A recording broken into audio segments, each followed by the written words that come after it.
The strangest secret in the world. You have to sacrifice your lower self to your higher self. And one of these laws is that success in general is all about sacrifice. For every action, there is an equal and opposite reaction. It's not becoming a millionaire that's important. It's the person that you must become in order to become a millionaire. Whatever you're thinking about, that's who you become. That we must control our thoughts if we're to control our lives. You didn't even realize this, but the only thing that's really stopping you from getting to where you want to go is laziness and lust. Like, you really understand that the only reason why you're not able to get what you want is because you're too lazy to actually get the things done. And the lust is just really draining your energy. I'll be honest with you. It's understanding fully that as ye sow, so shall ye reap. Secondly, it's cutting away all the fetters from the mind and permitting it to soar as it was divinely designed to do. It's the realization that your limitations are self-imposed. I always felt like I could do anything. That's the main thing people are controlled by. Thoughts, their perception of themselves. They're slowed down by their perception of themselves. If you're taught you can't do anything, you won't do anything. I was taught I could do everything. Because I think I could do anything. When you believe you can do something others can't, all you have to do is get a little bit of traction on that thing. And that the opportunities for you today are enormous beyond belief. Because thoughts lead to actions, actions lead to habits, habits lead to lifestyle. And that lifestyle is what dictates who you are, brother. If you spend too much time with me, I'll brainwash you into believing in yourself and knowing you can achieve anything. Sit on that for a second. I want you to know that the people you surround yourself with will directly change the course of your entire life. The friends you have, the family you have, keep that on lock. Because the ideas they have and the mindset they have and the people you're always around leaks into you. It's like a virus, and that can be good or bad. But just know, any of my friends that hang out with me, I'll not tolerate that negativity. I'll not tolerate any self-hate. I'll only tolerate believing in yourself to the point where you literally feel like you have your hands on the earth and you can control the whole thing. This is your world. This is your life. Your dreams can come true. What kind of risk builds men? Constantly trying to be in rooms you don't deserve to be in. Apply to schools you shouldn't get into. Apply to jobs you shouldn't get into or you shouldn't receive. Express friendship with men more impressive than you. Probably the most important thing for a young man is to surround yourself with, at least in the short term, men who you perceive as being higher character and more successful than you. You know that whole thing. You are the average of your 5 closest friends. Take risks. To be a doctor, you must pay the price of long years of difficult study. To be successful, it means we can achieve nothing without paying the price. This year I've been thinking a lot about the sacrifices that come with success. You know, like nothing comes for free. And I've reflected a lot over the years of how much of my mental peace I've had to sacrifice to accomplish what I've accomplished. Because to truly be great at something, you have to kind of almost abandon everything. I've seen that in various ways, like in that kind of just empirical personal study. I haven't seen anybody who I think like qualifies for that who didn't also seem to be really suffering. 100%. You know, and you're like, damn, you should be so happy. You're the greatest. And you know, interviewers always, how do you feel right now? And there's that sense that like either it's never finished or it's never enough or they can't enjoy it. To be the best at something, you have to abandon almost all your concern for everything else. You have to have this single-minded focus. And that comes with a cost for the rest of your life because you damage relationships. You're making the sacrifices and it's causing injury to people and you know it. And you don't want to hurt them, but you can't help it. If you want to become the best, there is no family. If you want to spend time with your family, kids, okay, be with them. You're going to become best family man. I am not against family people. I just say, if you want to become best in this business, you have to sacrifice. Sacrifice your time, sacrifice your health, sacrifice everything good you have. Other way, I don't know. If you want to be great at something, it's a choice that you have to make. We all can be masters at our craft, but you have to make a choice. There are inherent sacrifices that come along with that. Saw a quote that said, "Don't downgrade your dreams to match your reality." In today's world, I see it happen to everyone. Whatever their life shows them, whatever they wake up to, is what they settle for, is what their dreams look like. That's what success in general is all about, sacrifice. The most important question that you have to ask yourself in life is how badly do you want what you want? How badly do you want it? or do you want it at all? You see, there's an awful lot of people who want an awful lot of things. But how badly do they want it? If you want it so badly, if you want it with tremendous intensity of desire, there's really nothing in the world that can stop you from getting it. To get anything of value, you have to sacrifice. Do you know that the harder thing to do and the right thing to do are usually the same thing? Nothing that has meaning is easy.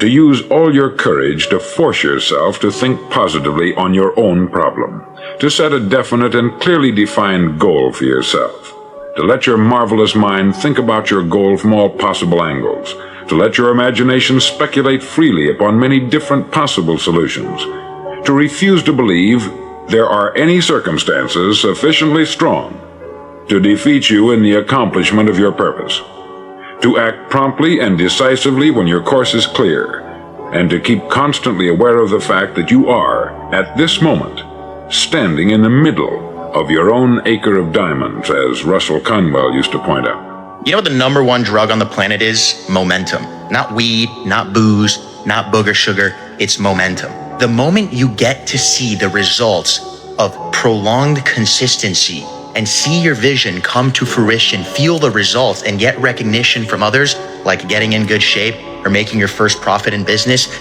you are going to turn into an animal. The point that I'm trying to make is that everyone quits right before they're about to open the door to installing the momentum sirens in their brain. Just keep fucking going. It's also remembering that no matter what your present job, it has enormous possibilities if you're willing to pay the price.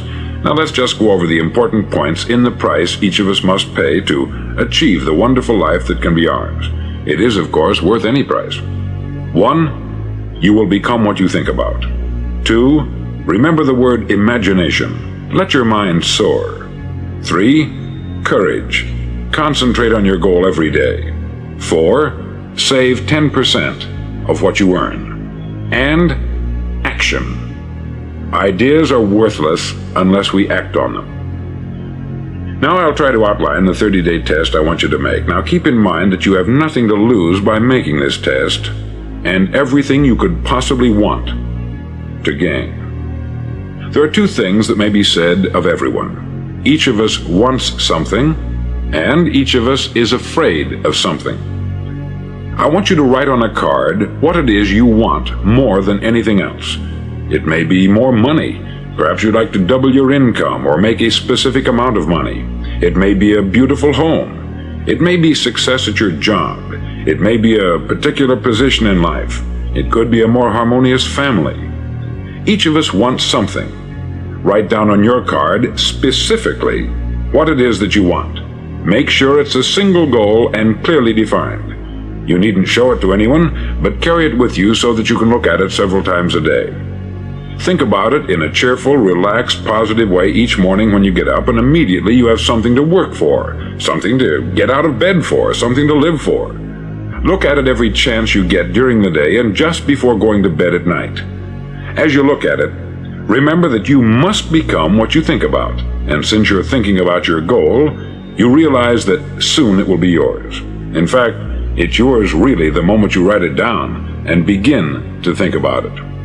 Look at the abundance all around you as you go about your daily business. You have as much right to this abundance as any other living creature. It's yours for the asking.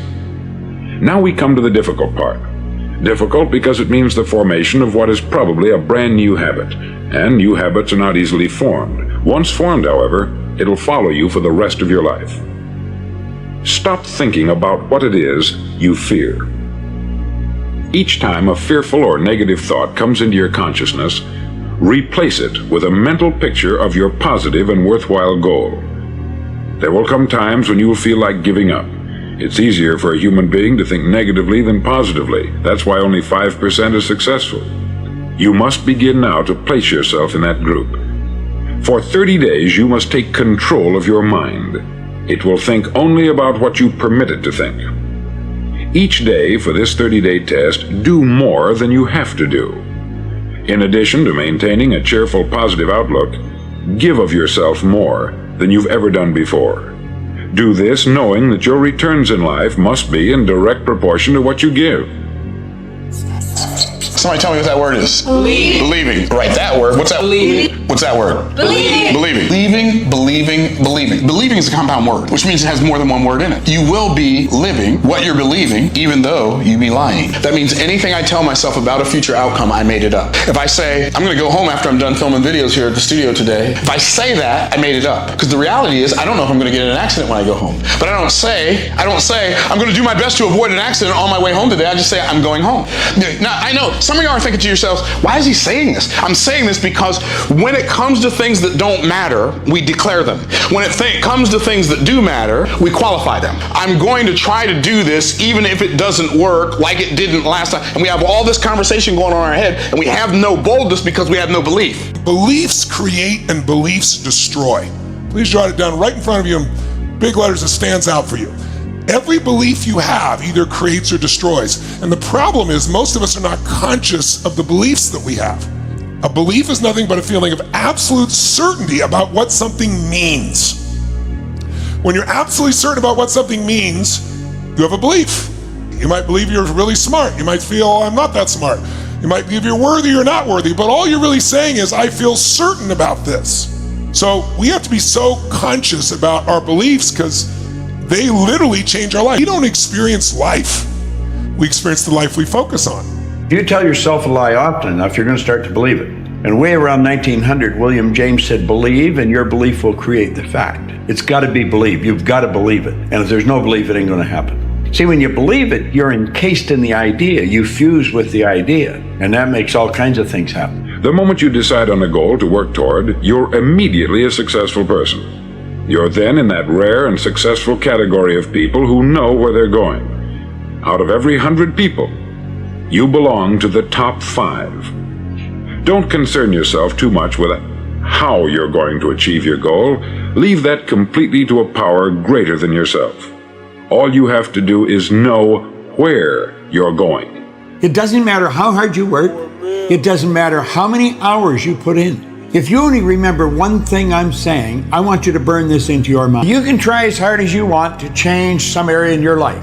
If the paradigm remains in control, you're toast. It just will not work. If a person would sit down and let their body relax, totally relax, okay, and then start to visualize in their mind, see themselves the way they want to see themselves, and then take that picture and describe it, write it out. In the present tense, I am so happy now that I see myself, and write it out. Start to read it, and read it, and read it, and read it every day. Carry it around and keep reading it. You make the decision.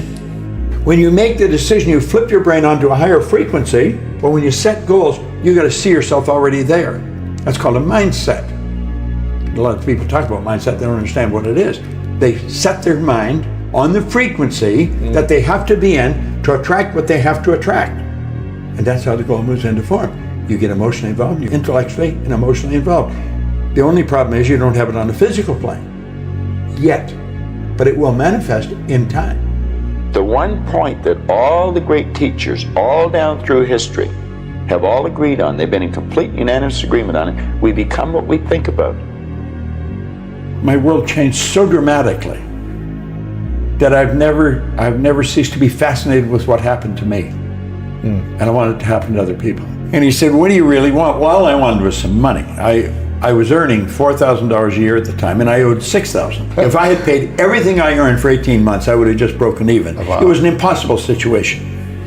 And I was just looking at what was. I couldn't see beyond that, so that's what made it impossible. And he said, listen, write what you want on a card. So I wrote that I wanted to have $25,000. And now, if you think about debt, you're going to be in debt forever. You become what you think about. Well, this gold card got me thinking about earning money. I never thought of earning money before. I thought about debt all the time. And it got me thinking of earning money. So I started to hear people talking about earning money. And because I heard them talking about it, it got me thinking about it. And I started to see that we've got so much going for us that we never hear about. School doesn't teach us. Our parents don't teach us. You go to work for a company, they don't teach you. So the odds of learning it are really slim, you know. And it's the reason there's so few people that really are successful in life. Before you can do something, you first must be something. So you've got to be it intellectually. You've got to be it emotionally. Well, it's only a period of time then until it manifests physically. That's one of the first laws of the universe, is the perpetual transmutation of energy. Energy is moving into form. Always. To form, moving into form, through form, back into form again. So you take a look at the results and say, what do I want to change? It's the results are an expression of the paradigm, not the intellect. Right. See, the conscious mind is where all our intellectual information is. You know how to do better than you're doing. You know how to do better than you're doing. Sure. I know how to do better than that. Why aren't we doing it? The subconscious is programmed. It's your conscious mind where the intellect is, and that's where our knowing is. Person knows, but they're not doing what they know. You say, why do you do that? I don't know. Well, you know better. I know. Why are you doing it? I don't know. Well, I know. It's their paradigm controls their behavior. So you take a look at your results and you say, what's causing that? So you've got to take back your behavior pattern. Why are you doing that? Because you're programmed to do it. Napoleon Hill wrote that in Think and Grow Rich. He said, if you are one of those people who believe that hard work and honesty alone will bring riches, perish the thought, it is not true. Riches, when they come in huge quantities, never come as a result of hard work.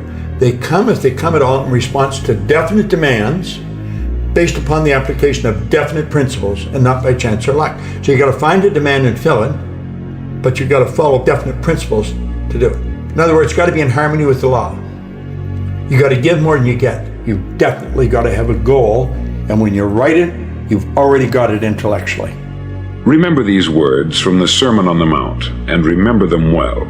Keep them constantly before you this month of your test. Ask, and it shall be given you.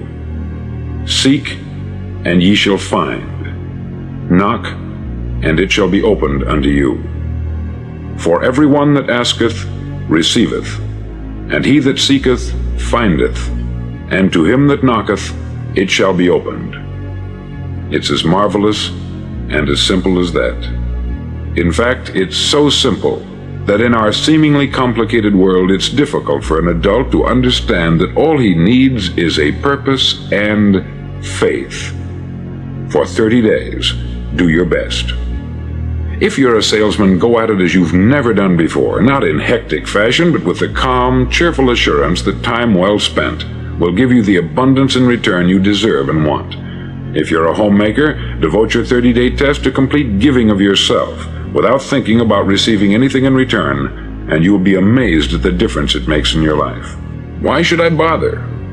Well, look at the alternative. No one wants to be a failure. No one really wants to be a mediocre individual. No one wants a life constantly filled with worry, fear, and frustration. Therefore, remember that you must reap that which you sow. If you sow negative thoughts, your life will be filled with negative things. If you sow positive thoughts, your life will be cheerful, successful, and positive. You know, most men will tell you that they want to make money without understanding the law.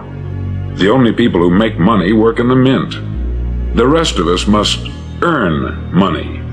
This is what causes those who keep looking for something for nothing or a free ride to fail in life. The only way to earn money is by providing people with services or products which are needed and useful. We exchange our product or service for the other man's money. Therefore, the law is that our financial return will be in direct proportion to our service. Success is not the result of making money. Making money is the result of success. And success is in direct proportion to our service. Most people have this law backwards. They believe that you're successful if you earn a lot of money. The truth is that you can only earn money after you're successful. Likewise, we've got to be of service first before we can expect money. Don't concern yourself with the money. Be of service. Build, work, dream, create. Do this, and you'll find there's no limit to the prosperity and abundance that will come to you. Prosperity is founded upon a law of mutual exchange. Any person who contributes to prosperity must prosper in turn himself. Sometimes the return will not come from those you serve, but it must come to you from someplace, for that is the law. For every action, there is an equal and opposite reaction. As you go daily through your 30-day test period, remember that your success will always be measured by the quality and quantity of service you render, and money is a yardstick for measuring this service.